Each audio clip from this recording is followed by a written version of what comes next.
আমার কাছে এই পেস্তার সেলগুলো বেশ অনেকটাই রয়েছে। বাদামগুলো খাওয়ার পরে এর এই খোসাগুলো খুব ভালো লেগেছিল, তাই আর ফেলতে মন চাইছিল না। কি করেই বা ফেলে দিই বলো, এগুলো খুব যত্ন করেই আমার কাছে পৌঁছেছিল। এমনিতেই আমি কিছু ফেলে দিই না, তার উপরে আবার আমার মামা সিঙ্গাপুর থেকে এই বাদামগুলো আমাদের জন্য খুব যত্ন করে নিয়ে এসেছিল। প্রায় 2 বছর ধরে এগুলো ঘরের এক কোণে পড়েছিল, আর কতদিন রাখা যায়। তাই তো ফেলে দেওয়া জিনিসগুলো দিয়ে সুন্দর কিছু বানানোর উদ্দেশ্যে বসেই পড়লাম। প্রথমে দুটো ফুল বানিয়ে নিয়েছি, তারপরে সেটাকে সাদা কালার করে দিয়েছি। এবার হলুদ কালারের কেলেকে গোল করে পাকিয়ে সেটাকে ফুলের মাঝখানে বসিয়ে দিয়েছি। আমার ভয়েসটাকে ইগনোর করবে সবাই, আসলে অতিরিক্ত ঠান্ডা লেগেছে, যার কারণে গলাটা বসে গিয়েছে। ফুলের উপরে বসানোর জন্য একটা পোকাও বানিয়ে নিয়েছি পেস্তা সেল দিয়ে, সেটাকে এবার কালার করে নেব। পোকা বানানো শেষ, এবার তো পাতা বানাবো। পাতা বানানোর ক্ষেত্রে এখানে আমি মাস্কিং টেপ নিয়েছি। মাস্কিং টেপের সঙ্গে জুয়েলারি ওয়্যারকে লাগিয়ে সেটাকে আমি পাতা শেপে কেটে দেবো।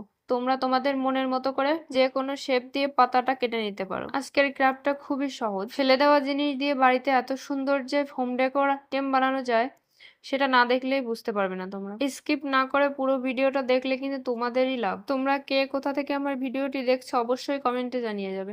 এবার পাতাটি সবুজ কালার করে নিয়েছি, ফুল পাতা সবই তো বানিয়েছি।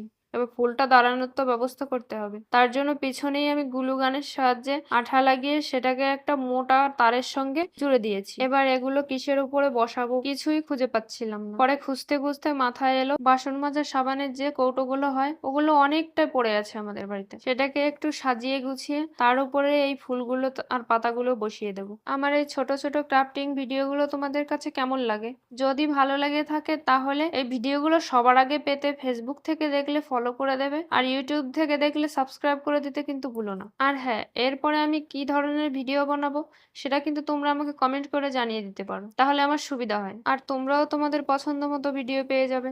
ধন্যবাদ।